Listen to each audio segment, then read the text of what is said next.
আমাৰ কাষতে লাগি থকা তেওঁক তাৰ পৰা উলিয়াই নিব নোৱাৰিলে পৰিতাপৰ বিষয় আমাক সকলোকে কন্দুৱাই তাৰ পৰা তেওঁৰ পাৰ্থিৱ শৰীৰে উলিয়াই আনিবলৈ সক্ষম হ'ল।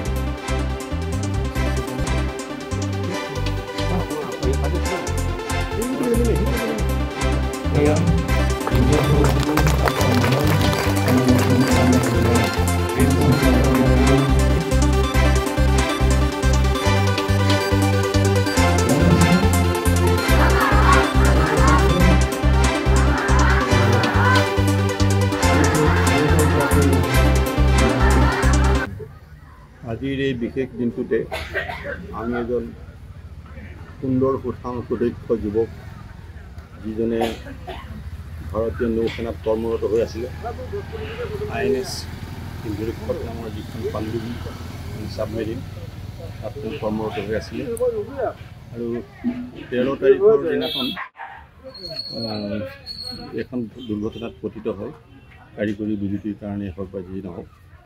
তাতে আমাৰ এই নৰোত্তম দেউৰীৰ লগতে অন্য 72জন নাবিকে তাত সোমাই পৰি ওলাব নোৱাৰা হ'ল আৰু বহুত কষ্ট কৰাৰ পিছত তেওঁলোকৰ উলিয়াই আনিলে, কিন্তু জীৱনতে উলিয়াই আনিব নোৱাৰিলে আৰু তেওঁলোকক মৃতদেহ আনি পেলাই আমাৰ ইয়াত পোৱালেহি এইখন গাঁৱৰে ল'ৰা মাজৰ চাপৰি গাঁও। আৰু তেওঁৰ মৃত্যুত আমি এজন সুন্দৰ যুৱক কেৱল হেৰুৱাই নহয়, এজন বীৰ সৈনিক হেৰুৱালে, ভাৰতবৰ্ষই এজন বীৰ সৈনিকক হেৰুৱালে আৰু সেই বীৰ সৈনিকজনৰ মৃত্যুৰ দিৱসটোত আমাৰ ইয়াতে শ্ৰদ্ধাঞ্জলি জনাব পৰাকৈ ইয়াৰ ৰাইজে এই এটি স্তম্ভ তেখেতৰ স্থাপন কৰিলে আৰু ইয়াতে সকলো গোট খাই 14 আগষ্টৰ প্ৰতি বছৰে 14 আগষ্টৰ দিনটোত ইয়াত সমবেত হৈ বীৰ সৈনিকজনক শ্ৰদ্ধাঞ্জলি জনায়। আৰু আজি আমিও ইয়াতে সমভাগী হ'বলৈ পাই শিকিলোঁ আৰু মই ইয়াৰ পৰাই আহ্বান কৰিলোঁ, যি 72জন নৰোত্তম দেউৰীৰ লগতে প্ৰাণ হেৰুৱাইছিলে বা আমাৰ সীমান্তত যিসকল সেনা জোৱানে প্ৰাণ হেৰুৱাই প্ৰাণ আহুতি দিয়ে, এই সকলোৰে বিদেহ আত্মাৰ সদ্গতিৰ কাৰণে আমি প্ৰাৰ্থনা জনাইছোঁ আৰু সকলোৰে পৰিয়ালবৰ্গৰ কাৰণে সমবেদনা জনাইছোঁ।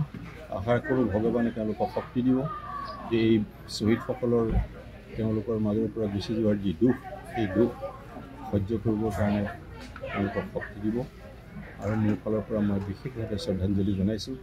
আৰু এওঁলোকৰ মৃত্যুৱে আৰু এই শ্ৰদ্ধাঞ্জলি অনুষ্ঠানবিলাকে সঁচাকৈয়ে আমাৰ নৱপ্ৰজন্মক উৎসাহিত কৰে দেশৰ সেৱাত কৰ্মৰত হ'বৰ কাৰণে।